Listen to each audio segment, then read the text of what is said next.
Hi guys, I'm Sam Magno. And I'm very excited to share my testimony with you guys. I want to start off with a really big piece of advice, and that's to surround yourself with a good group of friends. See, that's how my whole walk started about a year ago, and that's when everything changed. See, that simple advice really went a long way, but before that year, before I began reading and going to church, I'd say I was always a good kid. See, I never got good grades. I always got good grades in school, never got in trouble with my parents, but I was filled with something that was only temporary. See, that temporary happiness, I didn't know, but I had a huge hole in my heart. And that hole in my heart was only filled by happiness when I wanted to experience joy. But the start was very, very confusing for me. I never come from any church background at all. Parents never went to church. Never really started anything until a year ago. It was really hard to build that foundation. See, I wanted that foundation to be out of, sorry, voice was shaking. I wanted that foundation to be out of love for Jesus. Because it was really hard though. It was only a name I've heard from time to time. And it was actually not someone I wanted to welcome into my day. But that space cleared up for me more and more, the more time I invoked myself with Jesus. See, the more I read, I forced myself to take notes, and most importantly, pray for continuous growth in my journey.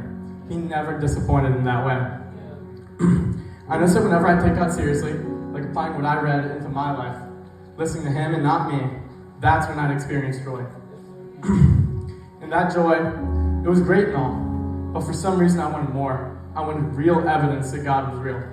I'd ask Him dumb questions like, Lord, if I play good in this game tomorrow, then I trust you.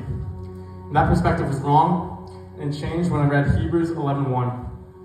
It says, faith is confidence in what we hope for and assurance in what we do not see. It gave me an example that faith was wrong. See, faith is when you see Him in everywhere you are. When I notice Him when I wake up, when I eat, when I breathe, when I talk, everything. That's what faith is. I like to picture it a lot like the wind. See, God's presence is something you can only feel, but it's not something you'll never ever see. But when that year started, I opened Matthew for the first time. And there'd be weeks and even months that I would just push Jesus off to the side and say, I'm just going to go back to living my normal life. And that'd be good and all, but there was something clawing in the back of my mind saying, why aren't you reading? Why aren't you going to church? Why am I keep on pushing this off to the side? And it was really confusing to me at first, that Christianity was just something I wanted to dip my toe in the water for. See, my friends went to church and I just wanted to say, get closer with them, say what's up, and then go on about my day. But that's not what happened. See, it took a hold of my life that I did not expect. Because God fulfills you. That's what it made me realize. See, people only answer their call to salvation about once. But if sin fulfilled you in the same way, then we'd only do that once as well. But we keep doing that. God fulfills you is what I learned. And before this, baseball wasn't my identity. That's all I did. Really, it's just everything I was known for. And that temporary identity was a temporary purpose, and that was filled with only happiness.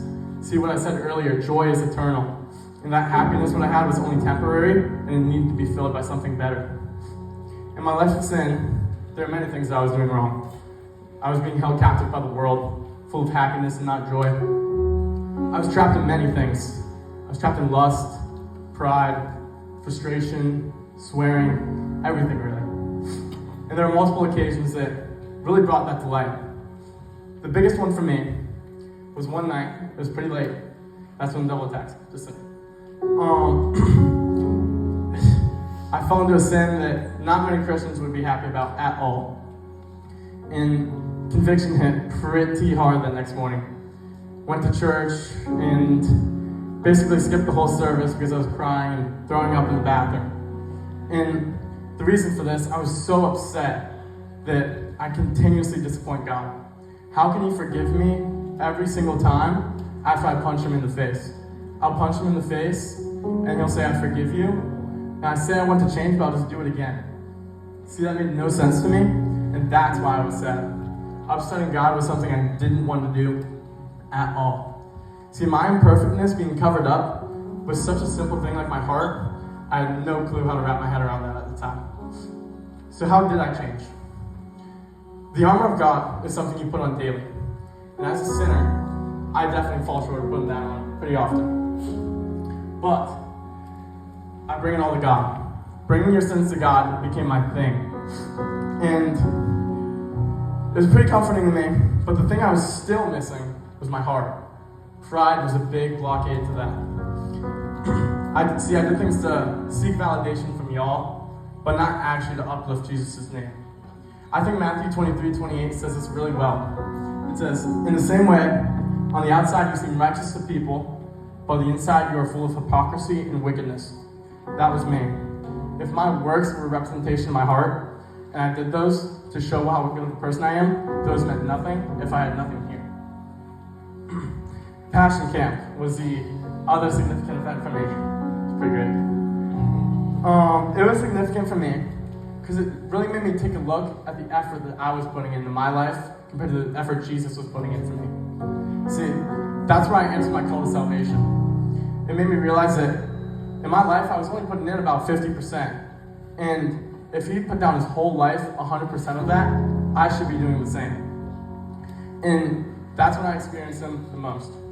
See, it brings me back to how important a group of friends can be for your faith.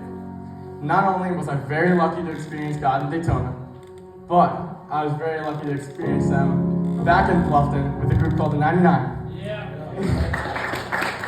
All of y'all are welcome, by the way. You should definitely join.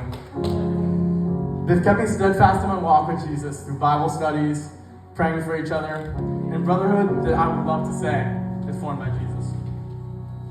All in all, my testimony does not highlight how I've broken away from my past. It highlights how I've brought it all to God out of the love in my heart, and I ask Him for forgiveness of my sins on the daily. Thank you, guys. Yes, sir.